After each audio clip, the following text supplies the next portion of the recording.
자, 어제인가 언론에 보도된 한국의 사회단체들이 우크라이나에 무기 지원하지 마라 했는데 기자회견도 하고 시위도 했어요.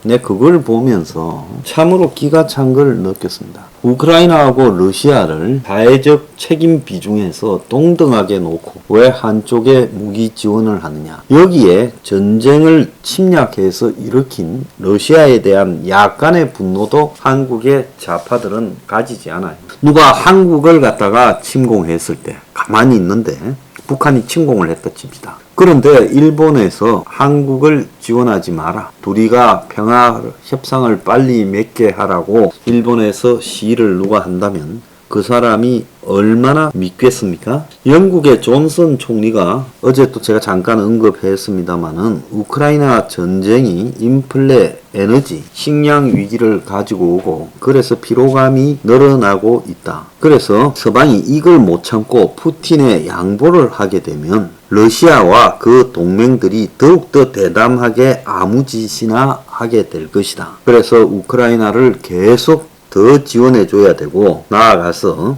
우크라이나의 식량 수출도 도와줘야 된다. 지금 이렇게 이야기를 했습니다.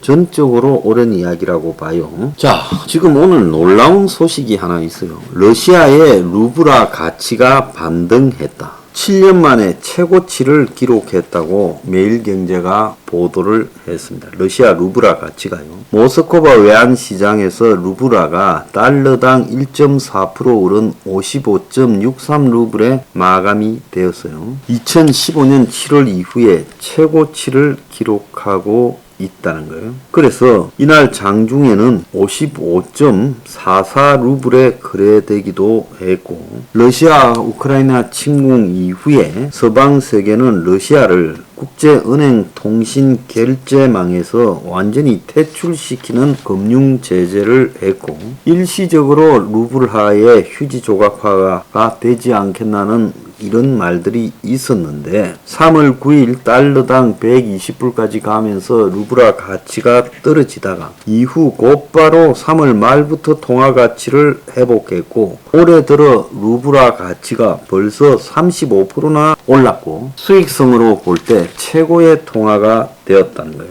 그러면 어떻게 이렇게 되느냐? 러시아 정부가 환율 방어 정책을 했지만은 금리도 20%로 올렸지만 그것보다는 시간이 흐르면서 러시아 통화 당국의 우려가 점점 바뀌어졌어요. 러시아 통화 가치가 급등해서 수출 경쟁력이 떨어지는 거 아니냐. 그러니까 통화 가치가 하락해야 수출 경쟁력이 있는데 러시아 돈이 지금 이렇게 가치가 높아서야 되겠느냐. 수출 위해서는 적정한 루블화가 달러당 70에서 80 루블이다. 이렇게 이야기를 하는 거예요. 그래서 러시아 중앙은행이 지난 4월 금리를 한꺼번에 3% 인하하는 걸 시작으로 2달 만에 러시아는 금리를 낮추고 있어요. 10% 이상 낮췄어요. 지난 6월 10일에도 기준금리를 11에서 9.5로 인하했는데도 러시아 루블화 가치는 더 올라갔다는 거예요. 그래서 러시아 주요 수출품인 에너지 가격이 급등하면서 통화 가치를 뒷받침하고 있으니까 러시아가 에너지 수출하고 그리고 결제를 루블화로 받겠다고 하면서 루블화의 가치가 폭등을 하고 있다는 겁니다. 러시아의 물가 상승률은요 15%로 전쟁 직후보다도 훨씬 낮아졌어요. 그래서 지금 러시아는 살만해지고 유럽이 죽을 판이다. 그럼 러시아가 왜 이래 됐느냐? 누가 러시아의 석유하고 가스를 또 러시아 수출품을 사주고 있느냐? 서방 세계가 했던 모든 제재들이 다 거짓 아니냐? 이 서방 세계의 위선을 보여주는 굉장히 좋은 사례라고 제가 보고 있습니다. 자, 세계의 밀가 폭등이요. 앞으로 에그플레이션, 즉 농산물 가격의 폭등을 더 불러올 거라고 지금 예측이 되고 있습니다. 미국은 우크라이나 전쟁 범죄 조사에 나치 사냥꾼 베테랑 국무부 직원들을 투입을 해서 규명을 하겠다고 나서고 있습니다. 자, 세계에서 작지만 과거의 역사적 고통을 잊지 않고 가장 잘 지금 러시아에 대응하는 나라가 리투아니아입니다. 인구 280만 이 나라가요. 러시아에 대해서 지금 검수, 수출 등을 금지시키자. 자, 그 원칙에 따라서 지금 러시아가 자신의 역의 영토인 칼라닌그라드 여기로 보내는 이 화물을 이 벨라루스와 리투아니아를 통해서 칼라닌그라드로 가는데 이걸 막았습니다. 그래서 러시아가 그냥 있지 않겠다라고 지금 나오고 있어요. 이 나라는 지금 중국에 유일하게 맞섰던 나라죠. 그리고 나토 회원국을 발틱 3국하고 들어가 있고, 그런데 얼마 전에는 중국에 대해서 철저하게 차단하고 또 대만에다가 대표부까지도 설치한 나라예요. 과거에 소련의 강제 병합이 2차 대전 직전에 되면서 소련 치하에서 국민들이 잡혀가고 고문받고 시베리아로 끌려가고 숱한 희생을 당했습니다. 그래서 이 나라가 독립한 이후에 다시는 러시아의 권력에 들어가지 않겠다고 나토나 EU에 들어갔죠. 자, 이 칼리닝그라드라는 것은 옛날에 동프로이센, 독일을 통일하다시피 한 퀘니스베르크라고 부르는 동프로이센의 수도였습니다. 독일 땅이었어요. 여기가 2차 대전의 격전지였습니다. 그래서 러시아가 상징적으로 이 땅을 뺐었어요. 독일한테서요. 그래서 이걸 러시아의 역의 영토로 하고 있는데, 자, 그러다 보니까 러시아가 일상적으로 지금까지는 벨라루스를 통해서 리투아니아를 통해 가지고 역의 영토에 화물 운송을 보내고 있는데, 이거를 리투아니아가 대러 제재를 하자라고 해서 일찌감치 칼라닌그라드하고의 승객 운송은 중단했어요. 그래서 기차가 안 다녀요. 그리고 이번에는 화물 열차가 리투아니아를 지나가지 못한다고 막고 났습니다.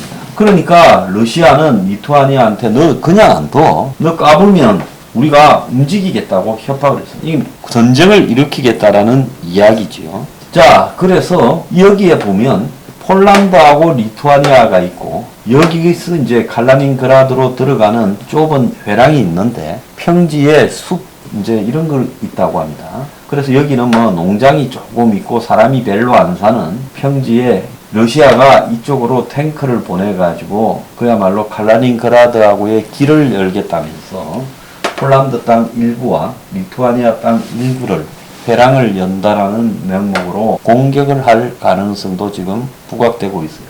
리투아니아가 그걸 알면서도 이걸 허용해주면 그 다음부터는 또 다른 부분에서 러시아에 굴복하는 거기 때문에 위험 부담을 감수하고라도 막겠다. 그래서 지금 러시아의 석유가스를 뒤에서 독일, 프랑스, 이탈리아 다 사주고 그러는데 리투아니아 혼자 지금 원칙을 지키겠다고 러시아에 맞서고 있다는 거예요. 박수 쳐줘야 될 일이라 생각합니다. 이 칼리닝그라드에는요, 러시아 군인이 10,000명쯤 있고, 여기에 폴란드나 발틱 3국이나 동유럽, 서유럽을 겨냥한 일종의 그 전진 핵미사일 기지가 있습니다. 그러니까 러시아로서는 군사적으로 이 땅이 매우 중요하지요. 자, 그걸 리투아니아가 막고 나섰어요. 그래서 러시아는 자신들이 여차하면 확전을 시킬 수 있는 일종의 포스트인데, 자, 이거를 리투아니아가 막고 나섰다. 굉장히 붕괴할 상황이 생겼습니다.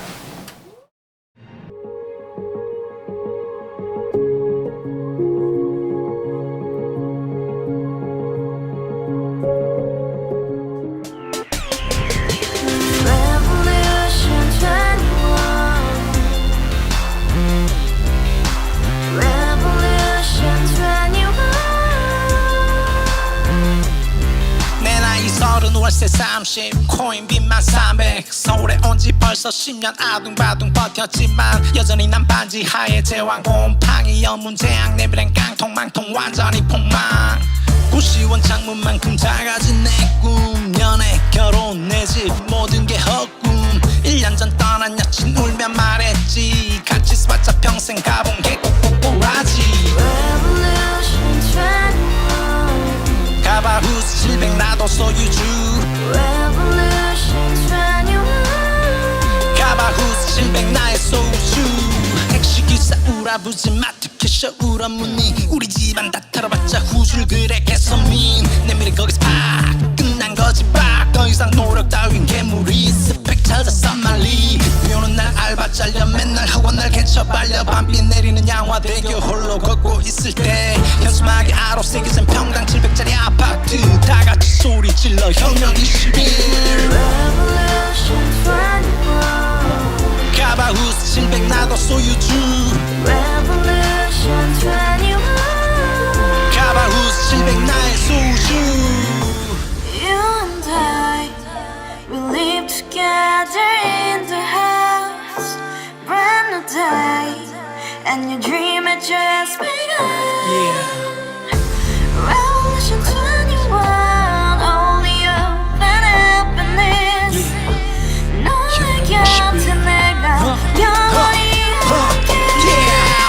지금까지 정치인들 입만 열면 찝찝찝 개소리 멍멍멍 쳤다 하면 뻥 잘난 부모 만나 잘난 학교 나오면 뭐 하나 우동살이 꽉 찬 대가리 깡통 소리 텅텅 저 푸른 초원위에 그림 같은 집을 짓고 평상 4천 팔면 뭐해 평생 살 수 없는 집 내 미래 내 꿈 희망 퀵 살아나는 집 우리의 미래 혁명 21